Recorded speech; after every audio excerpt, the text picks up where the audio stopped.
One of the people very instrumental in keeping MindsEye afloat for many years is here with me now in this edition of area. I would like to welcome in John Weidlich. How are you doing today, John? Good, Jason. Good to be here. Now, I guess just the first question I want to ask you. Do you miss MindsEye from time to time? I miss the people. I don't necessarily miss the work, but I do miss the volunteers and Marjorie and Diane and the people that I worked with for so long.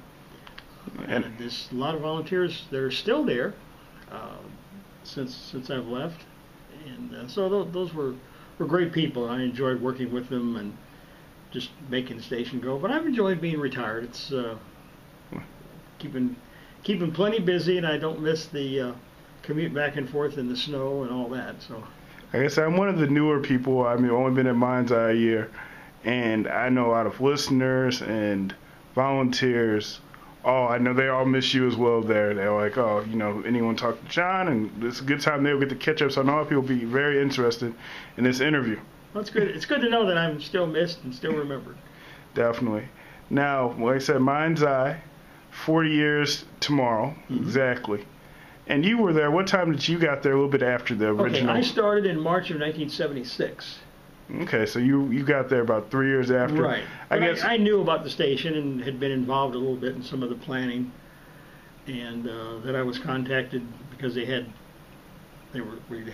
openings, and I started and was interviewed, and they described all the things that I would be doing, and I thought, well, I went over there with someone from Rehab Services for the blind, and although it was called the Bureau for the Blind then, and when we left, he said, they sure want you to do a lot for what they're paying. But I said, if they offer me the job, I'll take it until something better comes along, because it's going to be hard getting over there, because I lived in Missouri, and I just don't know if it's going to be the right fit for me. But I was out of work, and I said, let's see how well it works, and if something comes along in a couple of years that'll work better, we'll do that. Well, then I stayed for 33 years. Yeah, so I guess I'm taking it you learned to enjoy it after a while. I loved it from the time I started. Yeah. Once I learned, there was just so much I needed to learn how to run the board, and it just seemed a little intimidating, all the things that working with the volunteers and running the broadcast things. Of course, at that time we did things a lot different from what you do now. We didn't have a computer, of course. Everything was done on reel-to-reel tape recorders, and it was all different. So I went through an awful lot of changes in the time that I was there. Now, I know you said there was a lot of things you were asked to do at first, but I'm guessing the staff was pretty small, which is probably you and probably... Who else was with? Who was there? Father Bonnie. Yeah. Joe Kathman. Another fellow that they also hired just about the time that I did, or shortly after, Jerry Billicky. Jerry and I worked together for years and years and years. There were a couple people there who left just about the time that I started. So yes, the staff was small, and always has been small, and then it expanded some.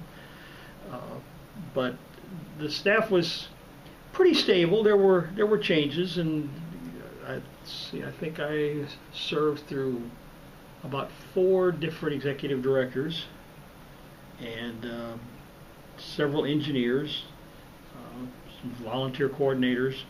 But for the most part, the staff was pretty stable. It's probably changed more in the last 5 years or so than it did for the first several years that I was there. And just going in, I know coming in with the new organization, you were there kind of pretty much almost from the beginning, pretty much close to the start of it.